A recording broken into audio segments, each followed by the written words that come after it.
The last cloud collapsed the year I turned 20, unspooling above the gray plateau like gray yarn snipped from the sky. When it unraveled, nothing appeared to replace it. No wisps, no vapor, no promise. Fragments of water vaporized before they could tumble back to Earth. The monsoon maps were crossed out. The word forecast became a joke. We adjusted, as people do, by digging deeper wells, by drinking brackish residues, by squabbling at the margins of drying rivers, yet none of it filled the hole the clouds left inside our chests. Their missing shapes haunted us like an erased signature we still tried to read. Months later, my village began to speak of bottles.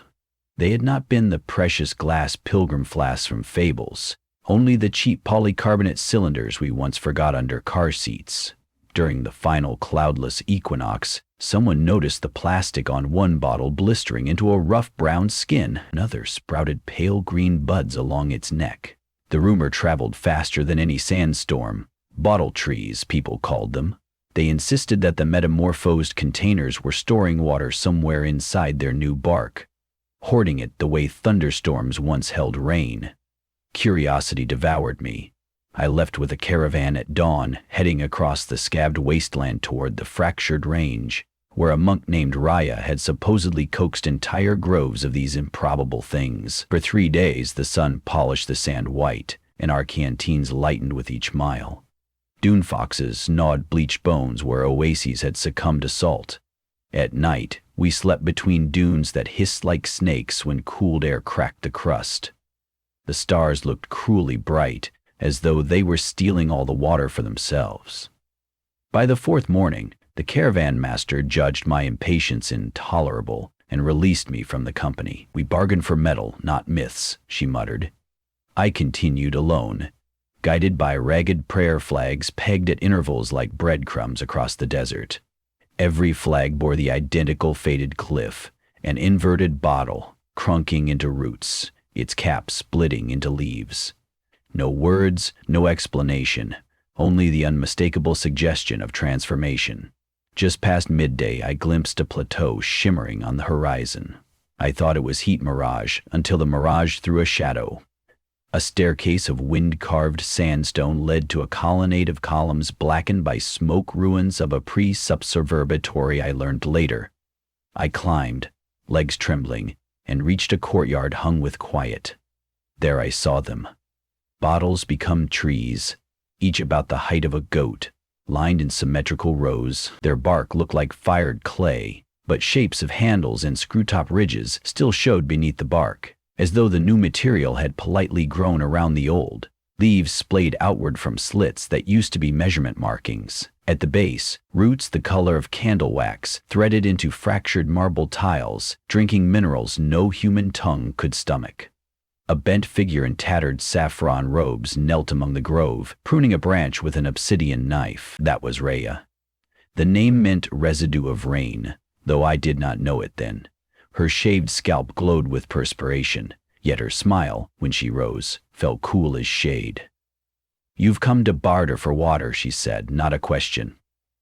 "I've come for understanding," I replied, half lying. Thirst was throttling my throat. She handed me a leaf. It looked ordinary until I bit the edge. The liquid exploded across my tongue, clean, sweet, tasting faintly of petrichor, the vanished smell of earth after rain. I fell to my knees, tears evaporating before they reached my cheeks. "The grove shares with those who respect its hunger," Raya murmured, "but it must hoard first, or nothing will be left to give." She pointed at the sky's bleached canvas. "We cannot summon clouds directly anymore. We build them in secret under bark." Later that afternoon, Raya showed me her workshop inside the collapsed observatory. Sunlight stabbed through cracks in the dome, illuminating shelves stacked with empty water bottles of every shape. Hiking flasks, sports drink containers, baby bottles, an entire archaeology of human convenience.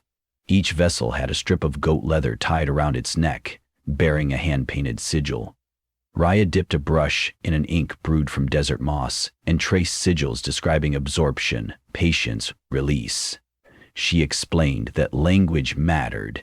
It primed the plastic to remember its purpose. "Are you a scientist?" I asked. I was a climatologist before the clouds deserted us, she corrected herself. Not deserted, exhausted. When we withdrew groundwater with reckless straws, we offered the sky no vapors to condense. The hydrologic cycle is a prayer that must be answered in both directions. She had tried to lobby governments to restrict aquifer pumping, but her petitions fluttered unnoticed. In grief, she exiled herself here, resolved to salvage a raindrop at a time. The first transformation occurred when she buried an old bottle beside her meditation mat. Weeks later, it cracked through the surface, wearing bark. Raya believed her chants had fused with residual moisture sealed inside the plastic matrix, distilling an alchemy of necessity. Whether I believed her or not, I wanted apprenticeship. My village had lost its last well. If I could persuade these bottle trees to release their stored water over our fields, barley might grow again. Raya warned me.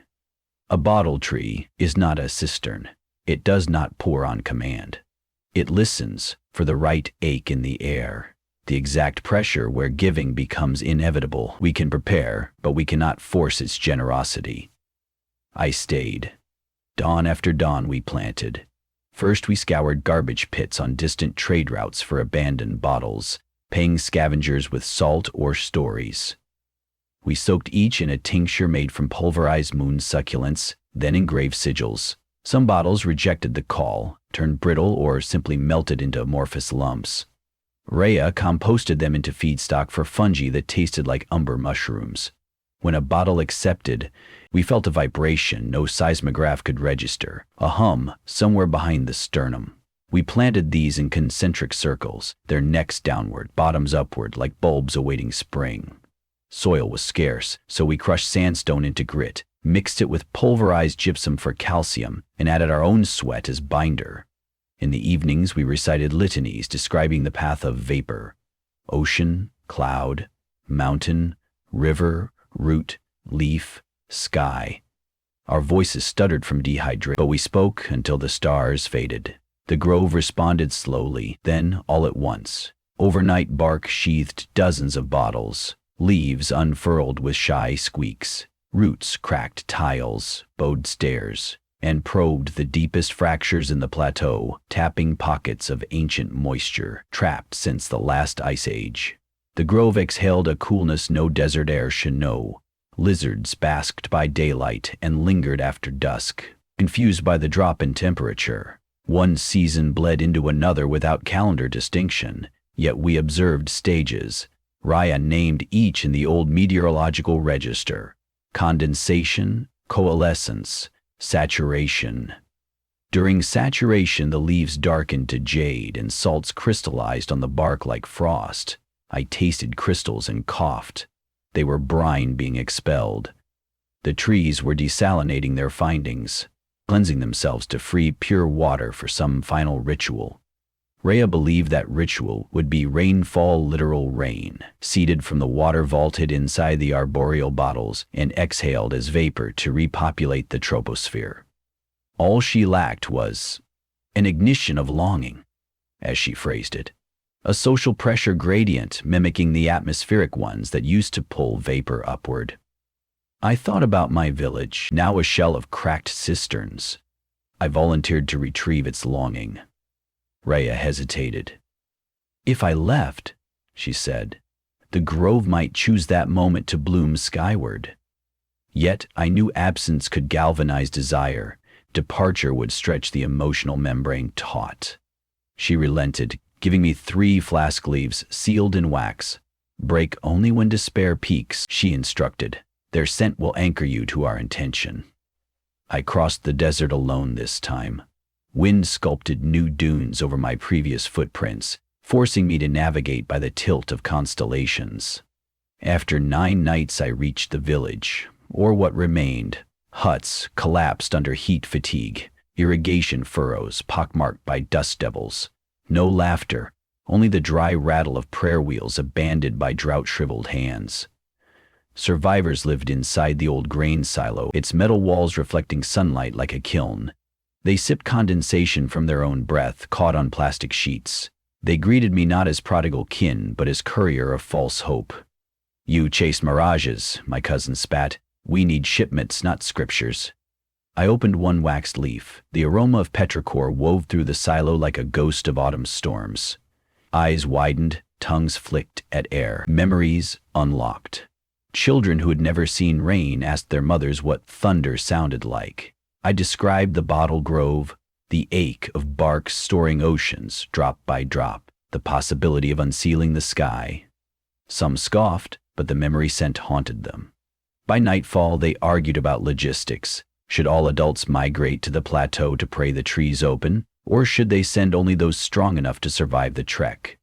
In the end, 30 volunteers joined me. Farmers, artisan, a midwife, 7 months pregnant, because, she said, children deserved a wet world. We marched. During the journey, the volunteers sometimes despaired. I cracked the second leaf then, bathing them in renewed promise. One young sculptor began carving miniature clouds from chalk limestone, leaving them atop dunes as breadcrumbs for hope. Another volunteer, a mathematician, calculated how many vaporgrams a grove might propel into the stratosphere, comparing it to the mass of traditional cumulonimbus. The numbers embarrassed our optimism, but we ignored them. Belief had gotten us this far. 2 miles from the plateau, a sand freighter intercepted us mercenaries, smuggling groundwater frozen into dusty blue ice bars. They scanned our canteens, found them light, and tried to recruit us as laborers in exchange for meltwater. When we refused, their captain drew a solar-forged saber. Water was blood these days. We braced for massacre, but the midwife stepped forward, offering the last waxed leaf instead. Exhibiting astonishing restraint for a pirate, the captain smelled it once, twice, then lowered his blade. "That scent," he muttered. "I dreamed it as a child." He allowed us passage, demanding only the leaf as toll. I worried Raya would be angry we had spent all anchors, but necessity shredded protocol. We arrived at twilight, when the sky was bronze with particulate smog. Raya greeted us at the grove's perimeter. Even before we spoke, she sensed the quotient of hope vibrating among us. She nodded, satisfied, then guided the villagers into a wide circle around the oldest bottle tree, the progenitor, whose trunk had once been a 3-gallon camping jug. Its bark bore arteries of quartz. Its leaves quivered as if fending off invisible raindrops. Raya explained the rite. Each participant would reveal a memory of water that hurt the most. The last river they swam in, the final snowfall they tasted, the moment they realized tears stung upon evaporation. Our grief would rise like humidity, entreating the grove to unlock itself. We began. A farmer spoke of sluicing rice paddies as a child. The sculptor recalled licking icicles during spring thaw. The midwife recounted hearing her unborn child swish inside an amniotic ocean and fearing the outside world held none. Their words thickened the air. I felt droplets condense on my eyelashes, though none had fallen. The progenitor shuddered. Leaves folded inward with a soft gasp. Rhea chanted the ancient cycle once more. Ocean, cloud, mountain, river, root, leaf, sky. Thunder detonated, not above us but within the grove itself. Bark plates popped open along seams of the old bottle threads. Vapor plumed, silvering the air. A wind erupted outward, smelling of moss and lightning. I watched moisture swirl upward in translucent pillars, then vanish into the starless night, too dark to reveal whether it would coalesce into actual clouds. We were delirious. Some villagers knelt to lick residual droplets off leaves. Others spun with arms out, mouths open. Rhea, however, scanned the heavens, seeking verification. "We seeded vapor," she whispered, "but will it gather or dissipate?" Days passed. The grove looked paler, relieved of its burden. New buds formed on the still plastic tips, promising replenishment. Yet the sky remained a blank slate. Volunteers doubted. The mathematician assured us we'd launched at least 20,000 metric tons of vapor, yet he conceded it might scatter globally, diluting any chance of localized rain. A week later, the sculptor screamed at dawn. Above the plateau, faint smudges floated, thin as rice paper clouds, but undeniably there. They darkened by afternoon, shading the desert for the first time in years. People emerged from tents hesitantly, like prisoners offered parole. Lightning stitched the horizon. Thunder rolled over dunes, echoing against bones of dead scrub. Then came rain. Droplets at first, sizzling on hot stone, then sheets heavy enough to punch craters in the sand. The ground exhaled steam. We laughed, we sobbed, we let our clothes soak until they clung like second skin. The midwife stood with her face upturned, belly gleaming. She said the child kicked when thunder clapped, as if applauding. Throughout the deluge, Rhea remained kneeling beside the progenitor, palm on its bark. She wept not from joy alone, but from knowledge of cost. The grove had emptied itself. Without careful stewardship, it might die before it regrew reserves. Tomorrow we'd need to fetch new bottles, new sigils, new prayers. Rain was not a conclusion, only a hinge. After 3 hours, the storm tapered. Pools shimmered where no water had stood in decades. We drank from cupped hands, ignoring silt. The villagers debated racing home to sow barley. Rhea urged patience, arguing the soil must absorb first or seeds would rot. Plans blossomed nevertheless. Cisterns to catch future rainfall, a school to teach sigil engraving, a guild to mine recyclable plastics from forgotten cities. Night carried a new sound, a chorus of frogs long entombed as desiccated husks. Somehow the rain had resurrected them, or perhaps they had waited in mud chambers for a single syllable of water. Their croaks stitched the darkness with gratitude. I looked up. The clouds hadn't dissolved after the storm. They lingered, nudging one another like sheep settling for sleep. I understood then. We had not bribed the sky. We had reminded it. The cycle remembered itself when given a template. The villagers dubbed Rhea Mother Monsoon. She refused titles, reminding us she was custodian, not conjurer. The bottles were already half trees, she insisted. She pointed them toward their own nature. As months passed, the plateau transformed into a sanctuary. New apprentices arrived, engineers bearing nanofilters to refine salt from bark effluent, poets to craft updated litanies reflecting the restored clouds, nomads offering their leathered tents as nursery shade for saplings. The grove's second generation of bottle trees emerged, taller, their plastic ancestry fading beneath thicker bark. Some bottles had once been bright red sports drink containers. Now they wore maroon patina like royal robes. Rhea occasionally worried about unintended consequences. Might we overshoot? Conjure storms too violent for fragile soil? She commissioned the mathematician to model feedback loops, focusing on moderation. Where once we prayed for any water, we now prayed for balance. One evening I found Rhea atop the observatory ruins, silhouetted against a sky brimming with honest cumulus. She traced a cloud's edge with her fingertip as if verifying its solidity. "Listen," she said. I heard distant thunder, the low purr of contentment. "Do you know why clouds vanish?" she asked. "Because we forget to give them reason to stay," I answered, surprising myself. She smiled. "Exactly. Water is patient, but not passive. It teaches reciprocity. A bottle tree knows how to wait until thirst around it becomes worthy. Imagine if people practiced the same wisdom. Below us, the villagers danced in shallow puddles that reflected the grove like a kaleidoscope of barked bottles and fluttering leaves. Children leapt, scattering droplets that briefly hung in air before rejoining earth. The puddles mirrored a future where rain was neither miracle nor memory, but a partner in a dialogue we had finally relearned.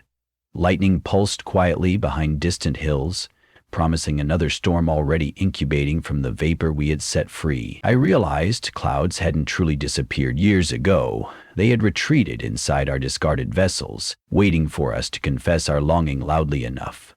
We call them bottle trees, but perhaps they are simply clouds wearing camouflage, biding their time until we grow humble.